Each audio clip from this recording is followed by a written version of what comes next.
Nos vastos domínios celestiais onde o tempo e o espaço se curvam diante da eternidade, um trono grandioso flutua, suspenso entre nuvens douradas que se movem como ondas de um mar sagrado. É o grande trono branco, o epicentro de todo o poder e de toda a justiça. Em sua presença imponente, multidões de anjos, seres de pura luz e reverência, dobram seus joelhos em um silêncio profundo e solene. Seus rostos, outrora cheios de cânticos de louvor, agora refletem uma expectativa sagrada. Os aguardam, pois sabem o que está por vir. O universo inteiro prende a respiração. E então, do meio do trono, do coração pulsante da autoridade divina, veio uma voz. Não era um som comum, mas uma ressonância que vibrava na própria essência da criação. Uma voz que era ao mesmo tempo trovão e sussurro, poder e misericórdia. Diante dela, todos os céus se calaram. As estrelas pararam de piscar, as galáxias cessaram sua dança cósmica. Tudo, do menor querubim ao mais poderoso arcanjo, ouvia em silêncio absoluto. Aquele era o momento para o qual toda a história havia convergido. O instante em que a eternidade se encontraria com o tempo. E o destino de todas as almas seria selado. A voz do trono, o chamado final, havia começado a ecoar. O silêncio que se seguiu à manifestação da voz não era vazio, mas preenchido por uma autoridade que reordenava a realidade. Ao redor do trono majestoso, incontáveis livros começaram a flutuar, suspensos no ar celestial como constelações de conhecimento. Cada um deles, encadernado com fios de luz e selado com a sabedoria dos séculos, continha a história de uma vida, as crônicas da humanidade. Então um desses livros, o livro da vida, destacou-se dos demais. Ele se abriu lentamente, não por mãos visíveis, mas pela própria vontade que emanava do trono. De suas páginas, uma luz intensa e ofuscante rompeu.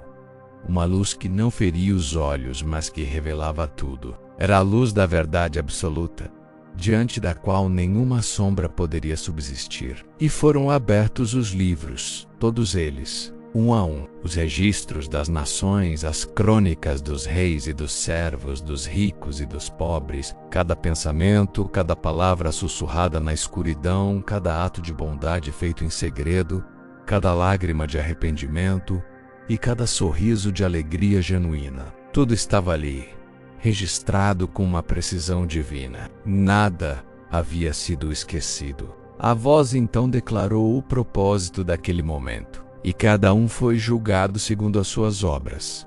Não por um padrão humano de certo e errado, mas pela lei perfeita do amor e da verdade que emana do Criador. O julgamento não era uma punição, mas uma revelação. O desvendar da verdadeira natureza de cada alma diante da luz inextinguível da eternidade. A voz que ecoava do trono não possuía o tom de um acusador. Não havia raiva, não havia condenação em sua cadência. Ela não acusa, ela revela. Como um espelho perfeito, a voz refletia a essência de cada alma que era chamada à sua presença. Nomes ecoavam pelo espaço celestial, nomes que um dia foram sussurrados por mães, gritados em batalhas ou escritos em documentos terrenos. Agora eram pronunciados com um poder que desnudava o coração. A voz falava sobre destinos, não como uma sentença arbitrária, mas como a consequência natural de uma vida de escolhas. Ela trazia à luz verdades ocultas, segredos guardados no mais profundo do ser, motivações que nem mesmo a própria pessoa ousava admitir. Era uma voz que separava. Com a precisão de uma lâmina de 2 gumes, ela discernia o trigo do joio, a intenção do ato, a fé da formalidade. Ela separava o que era eterno do que era temporal, o que foi construído sobre a rocha da verdade do que foi erguido sobre a areia da ilusão. Mas acima de tudo, em meio à revelação e à separação, a voz chamava. Era um chamado que ressoava além do julgamento. Um chamado àqueles cujos nomes estavam escritos no livro da vida. Um chamado que não se baseava em mérito, mas em graça.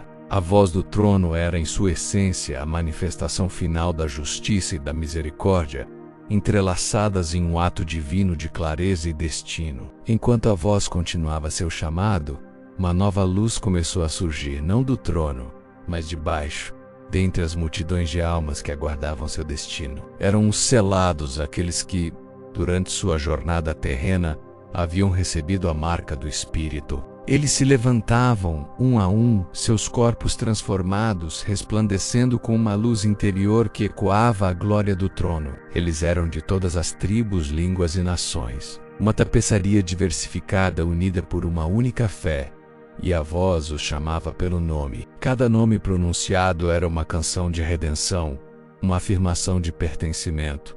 Maria, David, João, Raquel, nomes comuns na terra, mas extraordinários no céu. Eram os nomes daqueles que, em meio às trevas do mundo, escolheram a luz. Aqueles que, mesmo em dúvida e fraqueza, se agarraram à promessa. A voz reconhecia cada um deles, não por suas realizações, mas por seu coração. Ela lembrava do momento em que ouviram o primeiro chamado, o sussurro da graça em suas almas. Aqueles que ouviram, aqueles que atenderam ao chamado em meio ao ruído do mundo, jamais serão esquecidos. Seus nomes, gravados nas palmas da mão de Deus, agora eram proclamados diante de toda a criação, não como um prêmio, mas como a confirmação de uma aliança eterna. Eles não se levantavam por orgulho, mas por gratidão, atraídos pela mesma voz que um dia os chamou para fora da escuridão e agora os chamava para casa. Finalmente, o último nome foi pronunciado. A última alma selada se juntou à congregação de luz. Um silêncio profundo, ainda mais denso que o primeiro, desceu sobre a vastidão celestial. A voz se calou. O julgamento estava completo. A revelação terminada. O chamado atendido. O grande trono branco permaneceu, imutável e majestoso, sua luz pulsando suavemente. Um testemunho eterno da justiça e do amor que dele emanaram. As nuvens douradas ao redor começaram a se adensar, a se fechar como cortinas de um palco cósmico. O céu se fechava. A cena do julgamento se desvanecia, não como um fim, mas como a transição para uma nova realidade, uma nova criação. Aqueles que ficaram de fora permaneceram no silêncio de sua própria escolha. Aqueles que foram chamados entraram na alegria de seu Senhor. A grande lição daquele momento ecoou na eternidade. A voz do trono não é som. Não é apenas uma frequência audível ou uma palavra falada. Ela é muito mais. Ela é a verdade que define a realidade. Ela é a justiça que equilibra o universo. Ela é a misericórdia que redime a alma. A voz do trono é destino, e para aqueles que a ouvem, é o começo da eternidade. Obrigado por assistir. Se esta mensagem tocou seu coração, compartilhe este filme e inscreva-se para mais conteúdo que ilumina a alma. Que a paz esteja com você.